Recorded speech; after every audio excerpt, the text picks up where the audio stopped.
So this is my presentation of my global goal of life below water.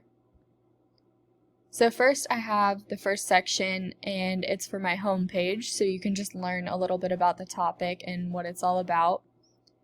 So some fun facts. Our oceans cover approximately 70% of our planet.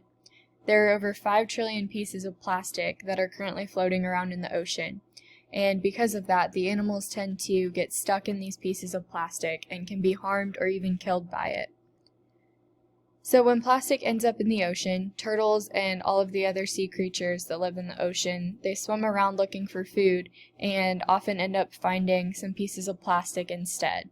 And when they mistake these pieces of plastic for food, they can become entangled in it and can even be trapped.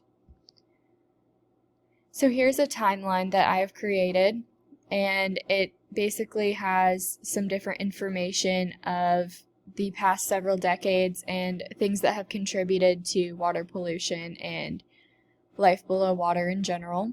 And this includes some things like the Exxon Valdez oil spill, the Safe Drinking Water Act, and if you go onto my presentation, you can explore a little bit more about that. So section 2 is explore the life below water issue. So why should you care about life below water? So humans are a major part of why the ocean is deteriorating, and it's mainly because of the humans that there is so much plastic underwater. And it not only affects animals, but it can harm human lives as well. The ocean provides humans with many resources such as travel, food, medicine, climate regulation, and oxygen. Here is a mind map that I have created with Coggle to explain to you why we should care about the ocean and reasons that we use the ocean for, and just some facts that you might not have known about that. So an overview of Goal 14, which is the Life Below Water goal. So they strengthen the use of marine protected areas. Their goal is to increase financial support from institutions to strengthen the struggling ocean-based economies. So they need to earn money from these donors that will help the cause. And then the third one is develop strategies that will help phase out the use of plastic bags that cannot be recycled so they don't end up in the ocean. Section 3 is understanding and interpreting the life below water issue. So here is a video that you can go and look at on my website if you want to look at the full video, but to save time I won't be doing that. And then here are some survey demographics over the Google form that I created to see what people knew about life below water. So first I gauged some simple demographics just about age group, gender, ethnicity, and education level. First we have age group, and a majority of the people that participated are between the 18 to 22 age group. And then following with 23 to 30, and we have a couple others as well. And then gender, most were female, coming in at 86.7%, and then we had some males as well. Ethnicity, most people were white, and then the rest were Spanish or Latino. And then education level, most people had a high school diploma or GED as their main level because most of them were 18 to 22, and then we also had some bachelor's degree, master's, and associates as well. Here are some more demographics to get more particular on the issue. So I asked one question of, do you know how much of the world is covered by oceans? And this was just kind of a basic question to see what they knew. And most of them got it right, which was 70% is covered by oceans. And then actually a large amount, 43.3%, said that 80% is how much of the world is covered by oceans. And then I also asked, in what ways has the ocean benefited you? Many of them said a food source, recreation, and transportation. Large percentages said those. And then I asked, how badly do you think these items harm the ocean? So I asked about lost fishing gear, plastic bags, plastic eating utensils, and balloons. And most of them said that plastic bags were the most harmful, which is definitely one of the most harmful. And then the last question I asked is how they think that we can help improve the life below water issue. Many people said that we can stop putting trash in the oceans and raise fines for people who do that, stop using plastic bags, dispose of trash properly, and it was mostly just that kind of helpful stuff. And then in section 4, it's brainstorm an advocacy strategy for the life below water problem. So here I have a video of my e-magazine that we can flip through.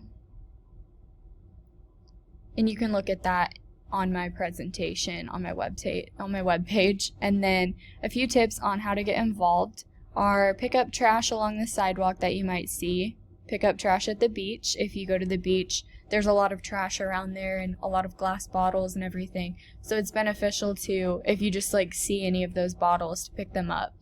And then even gathering a group of friends and going to the park or the highway to just pick up any pieces of trash you might see. Then section 5 is developing the strategy for the problem. So the main targets of the Life Below Water Goal 14 are water pollution, protecting and restoring ecosystems, reducing ocean acidification, sustainable fishing, conserving marine areas, and supporting small-scale fishers. But for my presentation, I am targeting the water pollution target. So I created a public service announcement as my strategy, and I created it in the form of a flyer where I basically went over why water pollution occurs, what it is, and all of that basic stuff. So here is where I tested my strategy in section 6. So I made a public service announcement that you saw in the previous slide. I focused on water pollution, specifically drinking water, to kind of gain the attention of the readers because that is something that will affect them directly.